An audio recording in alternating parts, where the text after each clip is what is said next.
ఇంట్లో నాయన ఏ తోవల పోతే పొలగాండ్లు కూడా అదే తోవల నడుస్తారు. తండ్రి చక్కటి తోవల పోతే పిల్లగాండ్లు అదే తోవల పోతారు. తప్పుడు తోవల పోతే వాళ్ళు తప్పుడు తోవలనే పోతారు.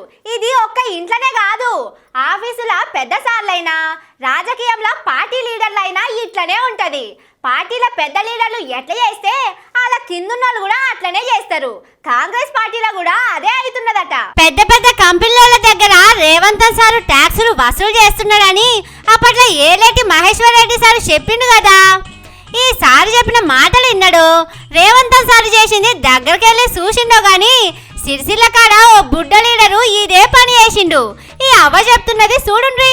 ఆత్మహత్య అంటే ఒకటి అప్పు తీసుకొచ్చి పెళ్లి వాళ్ళు అలాంటి పక్కన పైసల కిందనే వాళ్ళు ఇచ్చిండ్రు మాకు లక్ష రూపాయలు. అవి ఇవి ఇంకా అసలు ఒకటి 2 రూపాయలు నెలకు 2000 రూపాయలు.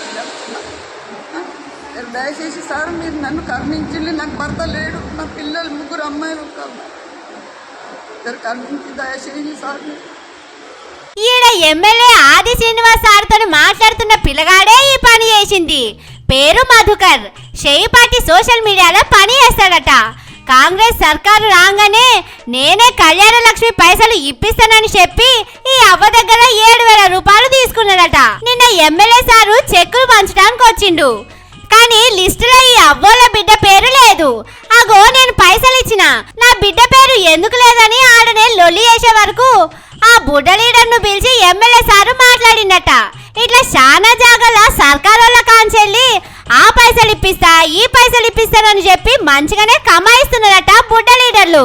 ఇక జగిత్యాల జిల్లా పగడపల్లిలా ఈ పెద్ద మనిషి కూడా అసొంటి పనే చేస్తున్నాడట. రేవంత్ రెడ్డి తర్వాత బుర్ర రామగౌడే ఉంటాడు, అంతే. లచ్చన్నే ఉంటాడు, అంతే. ఇవన్నీ రంగాలు ఉండవు, మీరు ఏం బీకినా అని చెప్పిండు అని చెప్పి. షేయిపాటిలా రేవంత్ సార్ తర్వాత ఈయననేనట. ఈయన ఏం చెప్తే అది అవుతుందట. ఎవలకు కొలువులు ఇవ్వమంటే వాళ్ళకు ఇస్తారట. ఊళ్ళలో షేయిపాటల కదా ఇట్లా నడుస్తున్నది. షేయిపాటిలో స్వాతంత్రం ఎక్కువ ఉంటదని బయట చెప్తుంటారు. ఇవి చూసినాక నిజంగానే అనిపిస్తున్నది. కానీ స్వాతంత్రం ఎక్కువై పబ్లిక్ ను పరేషాన్ చేసుడు, పైసలు గుంజుడే మంచిగా లేదు. జర పార్టీకి పెద్ద మనిషి లెక్కున్న రేవంత్ సారు దీని మీద మనసు పెట్టాలి. లేకపోతే సారు ట్యాక్సులు బంద్ చేస్తే కిందున్నోళ్ళు కూడా బంద్ చేస్తారు కావచ్చునని పబ్లిక్ జోకులు వేసుకుంటున్నారు.